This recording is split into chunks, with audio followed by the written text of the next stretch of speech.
Wahai Raja, jangan teruskan rencanamu itu. Jika engkau tetap memaksa diri melakukannya, maka hubunganmu dengan Madinah terputus, dan kami khawatir engkau mendapatkan hukuman dalam waktu dekat. Tuba berkata kepada kedua rahib Yahudi tersebut, "Kenapa begitu?"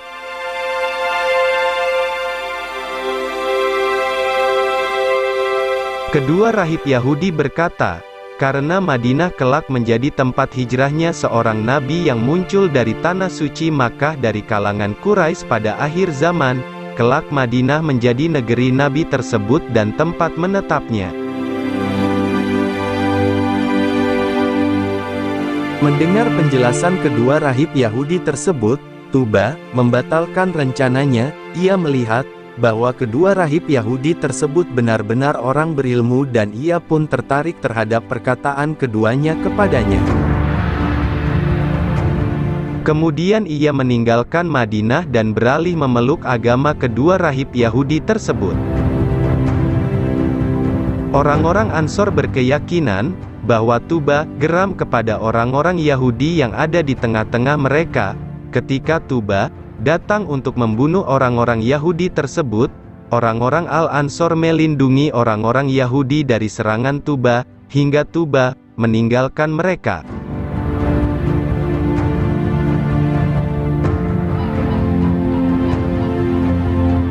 Ibnu Ishaq berkata, Tuba dan kaumnya adalah para penyembah berhala. Ia mampir ke Makkah dalam perjalanan pulang ke Yaman. Ketika ia berada di antara Usfan dan Amaja, ia didatangi sekelompok orang dari Hujail bin Mudrikah bin Ilyas bin Muzar bin Nizar bin Ma'ad. Paduka Raja, maukah Paduka Raja kami beritahu tentang rumah penyimpanan harta melimpah yang disembunyikan raja-raja sebelum Paduka Raja? Di dalamnya terdapat mutiara, zabarjat, intan berlian, emas, dan perak. Tuba berkata, "Ya, saya mau." Mereka berkata, "Yaitu rumah di Makkah yang disembah penduduknya dan mereka sholat di sampingnya." Orang-orang Hujail ingin mencelakakan Tuba dengan cara seperti itu, karena mereka tahu betul bahwa siapa saja yang ingin merusak Baitullah, pasti ia celaka. Ketika Tuba telah bersiap diri untuk mengikuti arahan orang-orang Huzail, Tuba mengutus seseorang untuk menemui dua rahib Yahudi guna menanyakan arahan orang-orang Huzail tersebut. Kedua rahib Yahudi berkata kepada Tuba, "Orang-orang Hujail hanya ingin mencelakakan dirimu dan pasukanmu, karena kita tidak tahu ada rumah selain Baitullah di muka bumi ini yang khusus dijadikan Allah sebagai rumahnya. Jika engkau menuruti arahan mereka, engkau pasti mati dan orang-orang yang bersamamu."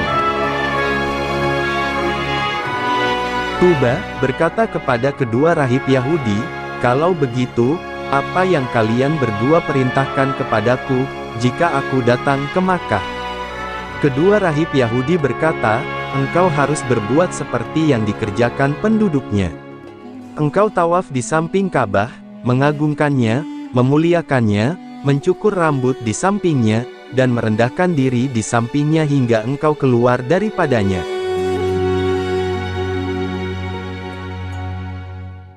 Tuba berkata, "Apa yang membuat kalian berdua melarangku mengikuti arahan orang-orang Hujail?"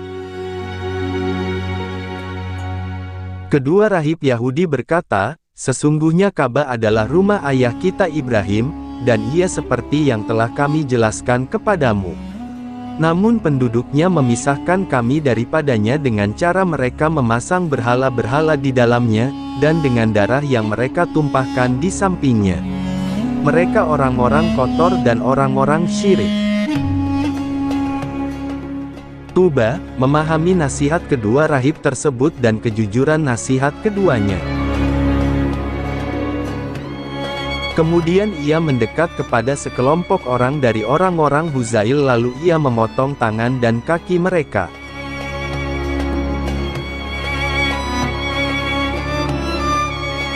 Setelah itu, ia meneruskan perjalanannya hingga tiba di Makkah.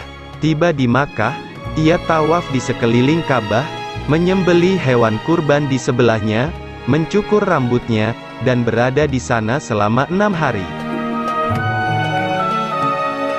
Menurut banyak orang, Tuba menyembelih hewan kurban kemudian membagi-bagikannya kepada orang-orang, ia memberi makan penduduk Makkah, dan memberi mereka minum madu.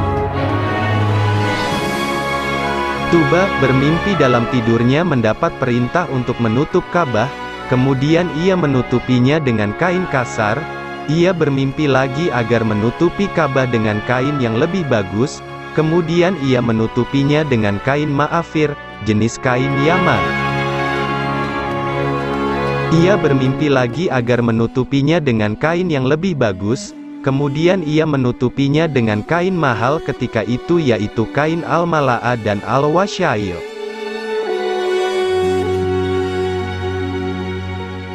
Menurut orang-orang ketika itu, Tuba adalah orang yang pertama kali menutup Ka'bah dan mewasiatkannya kepada para gubernurnya dari orang-orang Jurhum. Ia perintahkan mereka membersihkan Ka'bah, darah, bangkai, dan darah haid tidak boleh didekatkan kepadanya. Ia membuat pintu dan kunci untuk Ka'bah.